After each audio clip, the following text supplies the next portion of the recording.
Hi everyone, welcome back to my channel. My name is Smitty and this is my booktube channel, Booksmitten. In this video, we're going to be looking at my December 2024 reading wrap-up. Now, we were away for about half this month, but I still managed to read 8 books and there's quite a diversity here. So let's just get into it. First up is A Beautifully Foolish Endeavor by Hank Green. This book is the sequel to An Absolutely Remarkable Thing, also by Hank Green. And I don't want to give away too much about the sequel because I don't want to spoil the first book. I will say that this one reads more like an action-adventure sci-fi novel. And throughout the book, I felt that the pace was changing. Some parts were a bit slower and other parts were a bit faster. It also felt like a character study at some points too, which I found interesting. All in all, there is a lot happening in this book, and I did enjoy listening to it as an audiobook.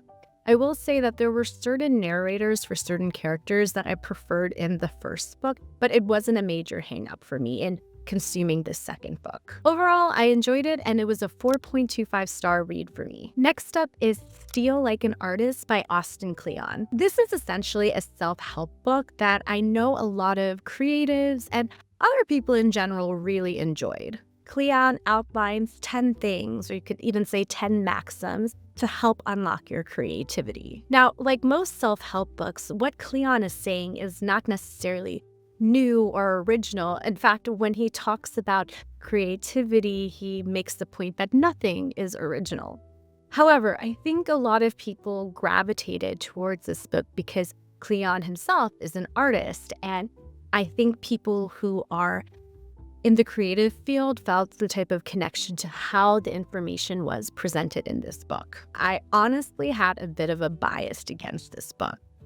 I had a former boss who really enjoyed Kleon's writing and took the words steal a bit too literally, and that they would steal and not acknowledge the work of their employees. So even though I had read Show Your Work, which is in book in this series a while ago, and I did enjoy it, I was a bit hung up about this book. However, I didn't want to truly judge a book without reading it, so that's why I decided to read this book. Now, after reading this book, and there being a section that clearly says don't actually steal things verbatim or word for word or make exact copies, I still didn't really connect with this book. I honestly think that I was still hung up on the word steal because it's just not an ethos or a word that I truly connect with when it comes to creativity. While this wasn't for me, I do understand why other people might enjoy this book. And I am curious to reread Show Your Work, and there's a third book in this series as well. These aren't very long books, you can read them in one sitting, so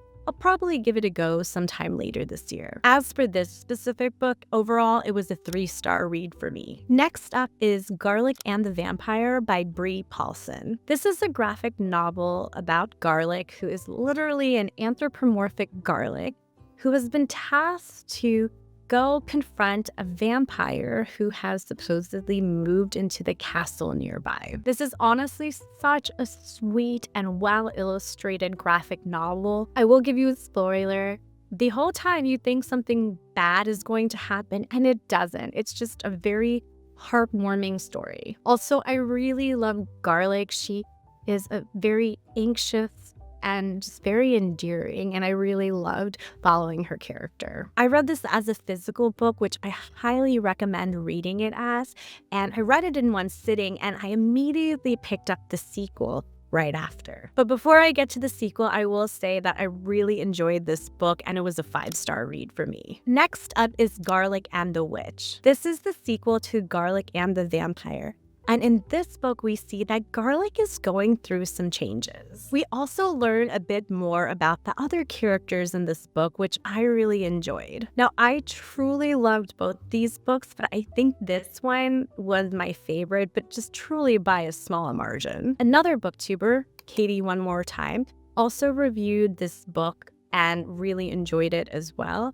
And I think her review provides another perspective, which I highly encourage you to check out. I'll make sure her video is linked in the description. Overall, this was a 5-star read for me. Next up is Failure to Match by Kyra Parsi. This is the second book in the Bad Billionaire Bosses romance series, and you honestly could read this as a standalone, which was what I was planning on doing. Now, in this book, we follow matchmaker Jamie, who's been tasked to find a match for this grumpy billionaire named Jackson Sinclair. This romance follows an enemies to lovers trope. Now, as I mentioned, the title of the series is the Bad Billionaire Bosses series. So while I never read 50 Shades of Grey, I'm assuming this could kind of be like a 50 Shades of Grey light or inspired series. The reason I say that is for 2 reasons.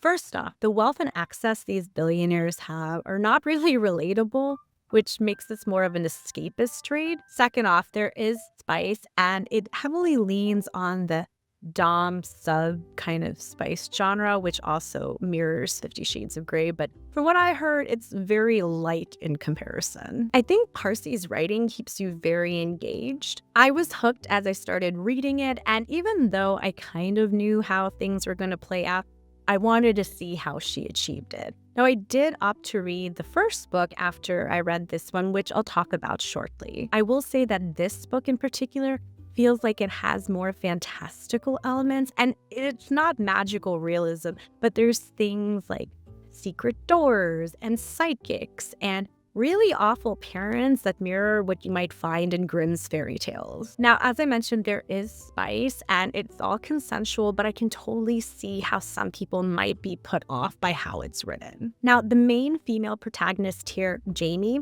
she was a prominent character in the first book, but what I found to be interesting in this book is she was just way less quirky. In the first book, she was this quirky, fun character, and perhaps it's age and some heartbreak she had to endure. She's not as quirky in this one.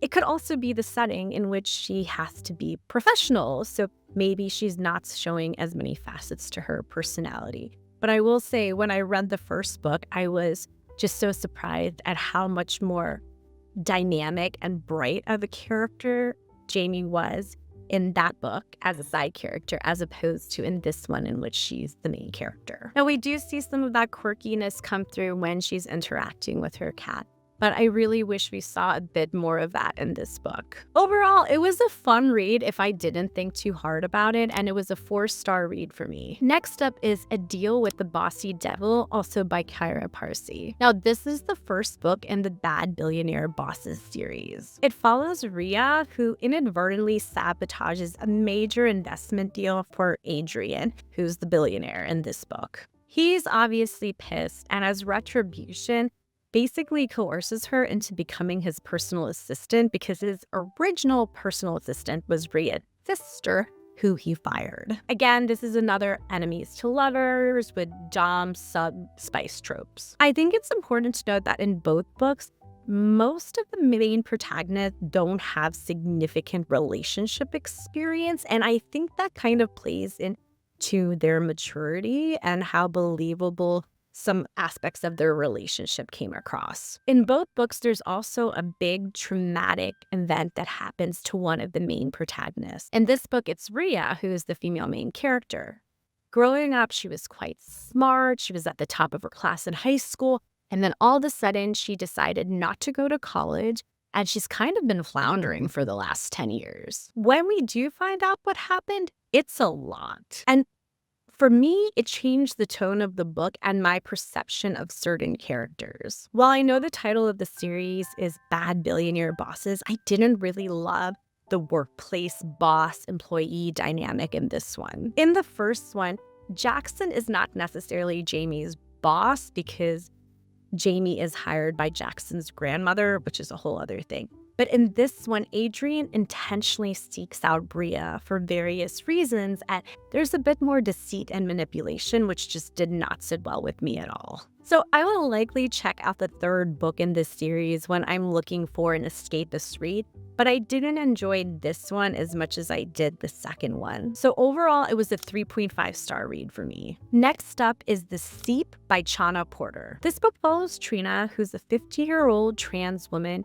whose life is changed when gentle aliens invade the Earth. Now, I read a decent amount of alien invasion stories, and this one just feels very fresh to me. I found Porter's writing to be absolutely mesmerizing. I think there is a number of surreal elements in this book, and in the beginning, the plot is a bit slower and then it picks up, or at least it did for me. Now, I would definitely read the trigger warnings for this book, especially if you've experienced any type of loss. Now, on the surface, this might seem like an alien invasion story, but it's really a story about navigating grief and identity. This book has a lot of classic sci-fi themes about what it means to be human, what makes us human, but grief and identity are the stronger undercurrent to me in this book. Now, there's a lot more social commentary packed in, and I found myself gripped, as I mentioned, over halfway through the book. In fact, my library loan had lapsed, but I really wanted to finish reading it, so I ended up buying it on Kindle. Overall, I really enjoyed this one, and this was a 4.5-star read for me. Now, the last book is What's a Girl Gotta Do to Get on the Naughty List by Kimberly Lemming. This is essentially a spicy, festive romance between the main character, Daphne, and a Christmas Krampus. It's straight up spice.